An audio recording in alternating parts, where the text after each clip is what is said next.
here we go again. With the release of the Legendary Edition, we're all getting to experience the Mass Effect series anew. Maybe you're like me, and you're excited that your annual playthrough of the trilogy is getting a fresh coat of paint. Maybe you played through it when it was first released almost a decade ago, and are coming back for a fresh run with the remaster. Or maybe you are new to the Mass Effect trilogy and are in for an amazing and beautiful gaming experience. If this is the case, be warned that this video will contain spoilers for the entire trilogy. In previous videos, we looked at the main Mass Effect theme and how it was developed and changed over the course of the first game. We also looked at how themes can be assigned to certain characters and how music can be created by combining these themes in various ways. And now it comes to this. The final chapter in the war against the Reapers. Shepard and the crew have fought against overwhelming forces, battled an unimaginably powerful enemy, been through hell and back, and made choices that will haunt them forever in desperate attempts to delay the inevitable onslaught of the Reaper forces. The tone of the final game is set almost immediately. Within the opening cutscene, the Reapers arrive and lay waste to Earth.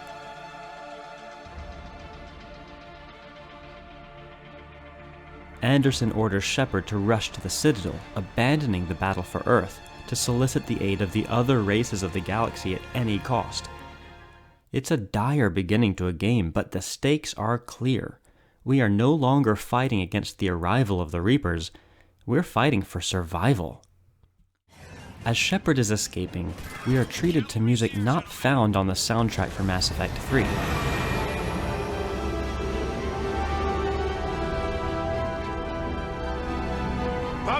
It's a snippet of Normandy Reborn, taken from Mass Effect 2 when the Illusive Man reveals the newly rebuilt ship to Shepard following its destruction.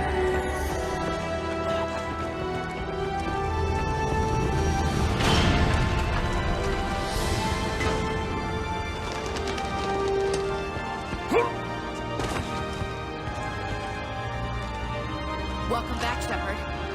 Thanks. What better way to pump the player up for the war than with this inspiring track?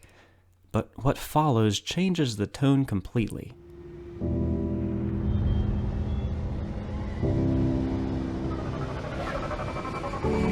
What is going on with this piano music? We haven't heard anything like it in any Mass Effect game to this point. Well, first some background on the music of Mass Effect. The first game was scored by Jack Wall and Sam Hulick. They drew heavy inspiration from the synth sound of 80s sci-fi movies, especially Blade Runner and Dune, and blended that sound with a modern orchestral texture.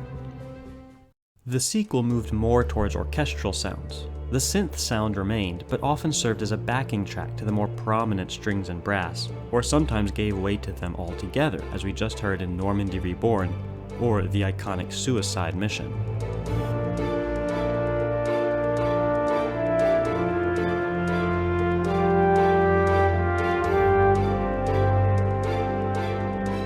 Jimmy Henson and David Cates joined Wall and Hulick to help spread out the work of composing themes for all the new team members. The DLC for Mass Effect 2 introduced Sasha Dikichian, Chris Velasco, and Christopher Lennertz to the team as well. When Mass Effect 3 came out, it was revealed that Jack Wall was stepping away to work on other projects, leaving Sam Hulick as the only remaining composer across all three games. He was joined by DLC composers Dikichian, Velasco, and Lennertz, as well as Clint Mansell. Mass Effect 3 returned to the sonic roots of the first game, incorporating more synth sounds into the orchestral sound of the second game. What we don't get very much of is the iconic Mass Effect theme, which by this point is closely linked to the character of Shepard as well. The reason for this is related to what we've already talked about in the opening scene. The theme typically appears in moments of triumph, but here the galaxy finds itself fighting a battle for survival that they are entirely unprepared for, with Shepard at the center of it. This is what makes this piano track, called Leaving Earth on the OST, so poignant. It is in the same key as the brief section of Normandy Reborn we just heard, so our ears are still adjusted to that sound. In fact, the scene could have picked back up with the rest of Normandy Reborn, and it would have looked like this.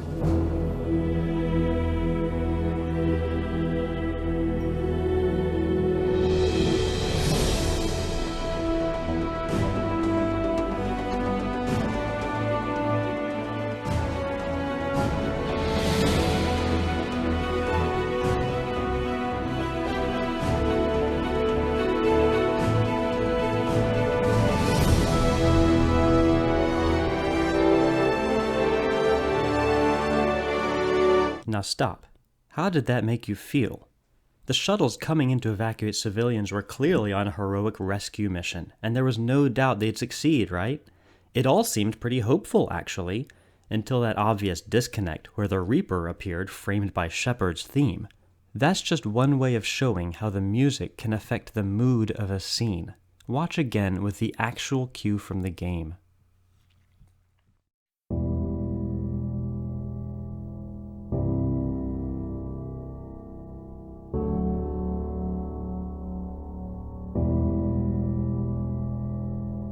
Very different, right?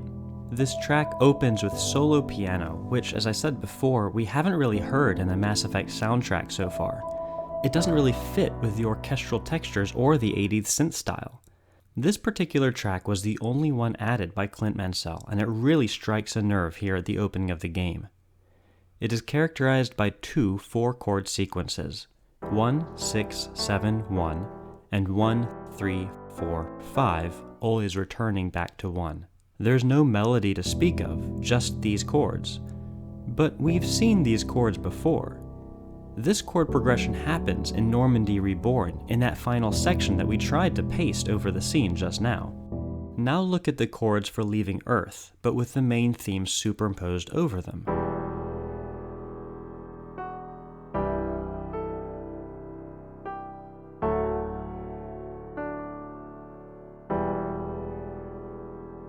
It's not that there isn't a melody, it's that the melody has been deliberately omitted.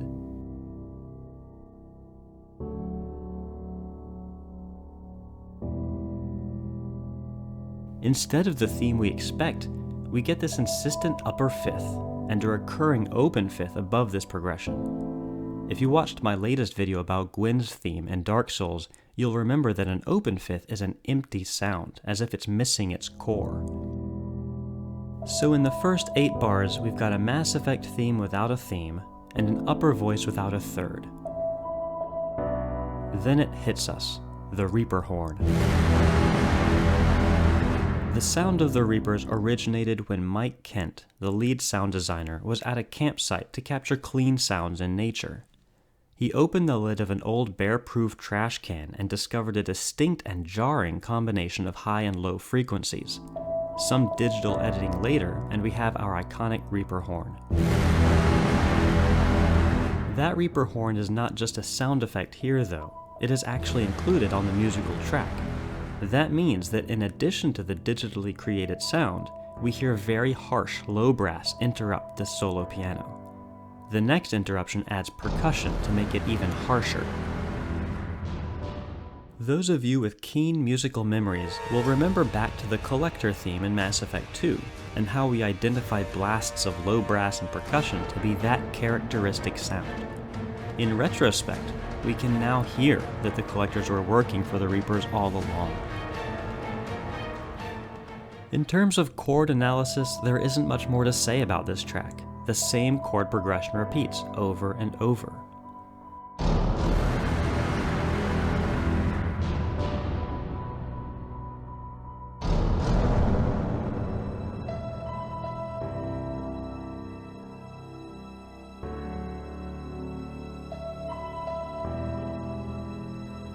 However, we do get a build-up with the addition of the strings, and then brass, which builds tension and excitement.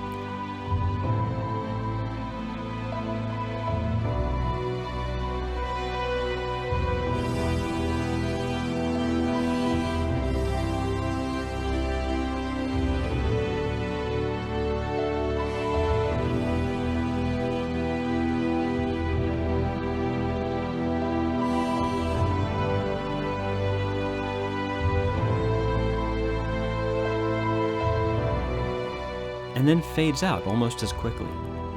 By the end, we're left again with the piano repeating this chord progression over sustained strings until everything cuts out except the low E.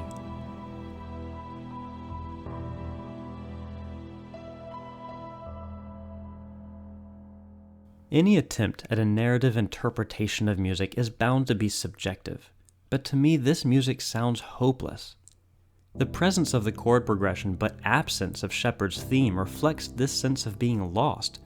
The objective is clear, but where on earth do we start? Most importantly, I hear the solo piano as representative of Shepard feeling alone. The strings and brass enter, perhaps to remind him that the rest of his team supports him, but this repeated B continues above all of it, and after the rest of the orchestra has faded, it is still left, indicative of Shepard's perseverance. This is undoubtedly how Shepard feels in this moment. We know that the responsibility of beating the Reapers weighs heavily on Shepard, and we also know that he would do anything to protect the lives of his friends and crewmates. I think Shepard already knows what the end of this war will look like. It's interesting to note that during the 3 dream sequences in which Shepard is chasing the child that he saw die, the same chord progression and repeated B plays, though highly distorted, again reflecting this idea that he feels alone.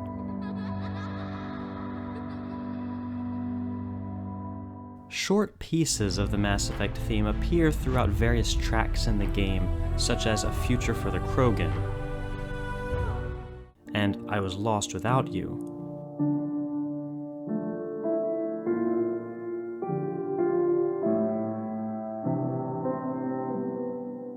And we can talk about those and others in the comments. We do hear it in its entirety at a climactic moment though, as the combined fleets of every race in the galaxy appear through the Sol Relay, prepared for the final battle against the Reaper forces.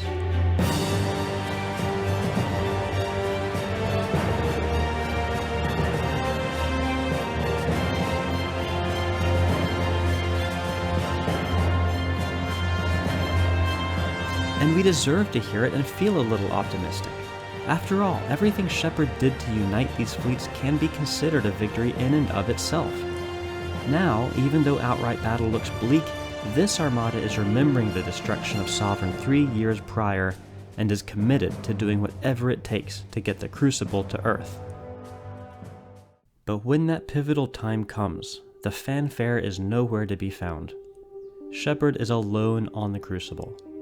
He's lost friends and crewmates, and the decision of how to beat the Reapers has fallen on him.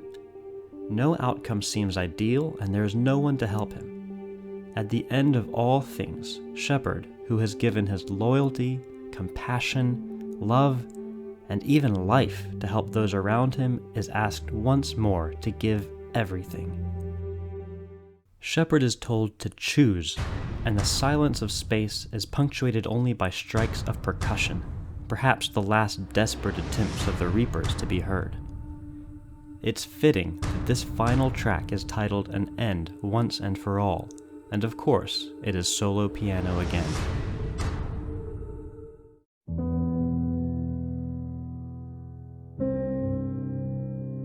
As Shepard moves towards the final choice, we hear the same chord progression as in the beginning, but this time it's filled in with an arpeggio. The first time we heard this music it seemed helpless, but now there's a sense of resolve, or perhaps resignation. There are no Reaper horn interruptions now, only Shepard. And of course, he may be by himself, but he was never alone, and the memories of his lost friends give him the strength to carry on to the bitter end.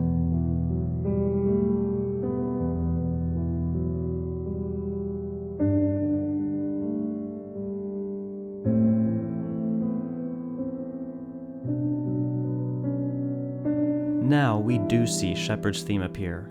It's subtle because of the slow tempo, but it's there, or at least the first 4 notes are.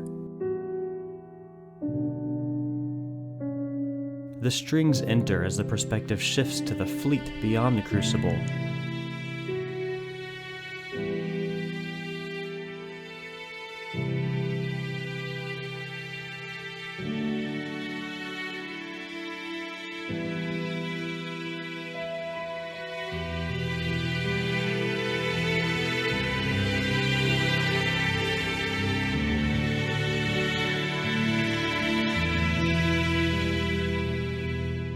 But returns to solo piano as we watch the fallout of Shepard's decision.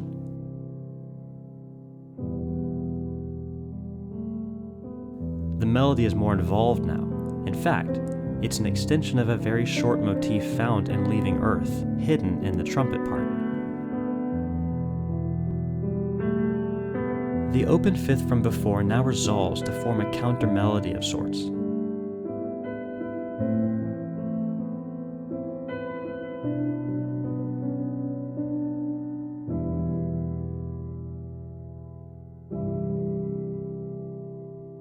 The piano adds offbeats over the repeated progression, adding some rhythmic energy.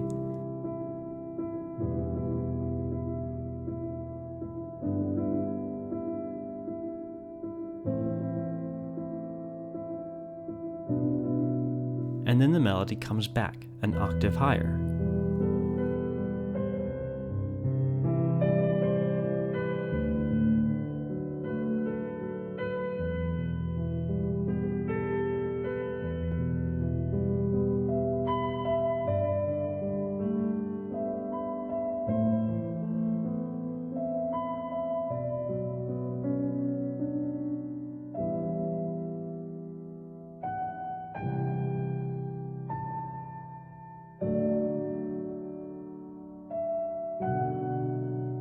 This time the flute and oboe join in on the main theme as we see the effects of Shepard's decision resounding across the galaxy.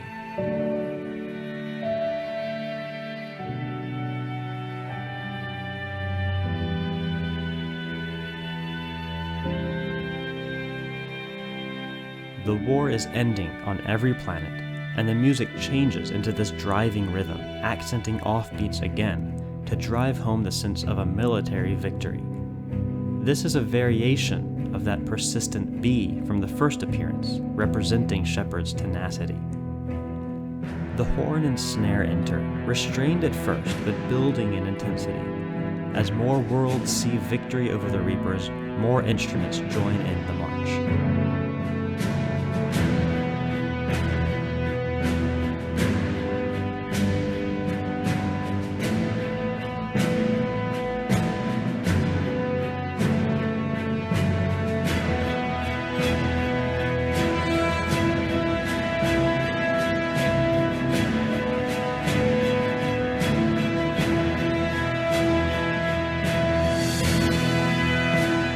The final phrase sees a change in the bass line. This whole time it has been repeating the same 8 chords, but now it is altered and ascends by step to reach the final chord.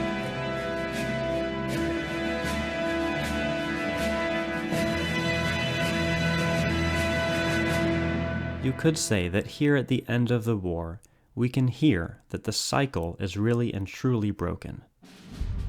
Mass Effect 3 has one of the most controversial endings of all video games. Personally, I like it, though I welcome discussion. I feel that the argument that your choices don't end up mattering doesn't consider the big picture. To say that no matter what, Shepard dies and Decolor explodes is to miss the subtlety of whether or not Earth is devastated, or how panicked Joker is as he escapes. The music serves to reinforce these narrative elements. This one chord progression is used at the beginning to convey a sense of helplessness, and again at the end to convey a sense of resolve, maybe even victory. The presence or absence of Shepard's theme gives the player a deeper insight into the unspoken elements of our character's psyche at different points in the game. When composed and implemented in this way, music can support the show-don't-tell principle of storytelling, and becomes an invaluable and inextricable part of the experience.